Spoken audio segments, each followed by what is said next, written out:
ఇప్పుడు ఎన్నికల సమయంలో కేసీఆర్ అప్పులపాల చేసిండు అని చెప్పింది మీరే, మేం చెప్పినా మీరు చెప్పారు. ఏం చెప్పారు? సంవత్సరం లోపట 6 గ్యారెంటీ అమలు చేస్తాం, అప్పులు తీరుస్తామన్నారు. అప్పులు తీరుస్తాము, 6 గ్యారెంటీలు అమలు చేస్తాము, 420 హామీలు కూడా భవిష్యత్తులో అమలు చేస్తాము, ఇచ్చిన వాగ్దానం నెరవేరుస్తామని చెప్పి ఏం చేశారు? బాండ్ రాసిచ్చారు. అనేక ప్రాంతాల్లో బాండ్ పేపర్ రాసిచ్చారు. మరి ఏమి చూసి మీరు బాండ్ రాసిచ్చారు?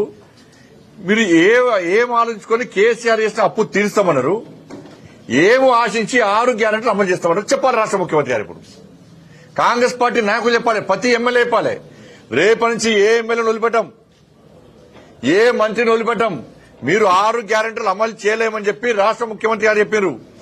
రేపు జిల్లాల వారీగా, మండలాల వారీగా శాసనసభ్యులు, మంత్రులు, కాంగ్రెస్ పార్టీ నాయకులు ఇలా ప్రజలు సమాధానం చెప్పాల్సి వస్తుంది.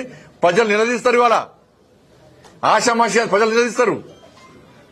ఏదో కేసీఆర్ 10 సంవత్సరాలు ఊకతోప్పుడు ఉపన్యాసాలు ఇచ్చిండు, మోసం చేసి పోయిండు, మేము కూడా అట్నే చేస్తామంటే కేసీఆర్ కు ఆలస్యంగా బుద్ధి చెప్పారు. కానీ కాంగ్రెస్ పార్టీకి వెంటనే బుద్ధి చెప్పడానికి ప్రజలు సిద్ధంగా ఉన్నారు. వెంటనే ఇవాళ తెలంగాణ రాష్ట్ర వ్యాప్తంగా చర్చ జరుగుతుంది రాష్ట్ర ముఖ్యమంత్రి గారి వ్యాఖ్యలు చూసిన తర్వాత.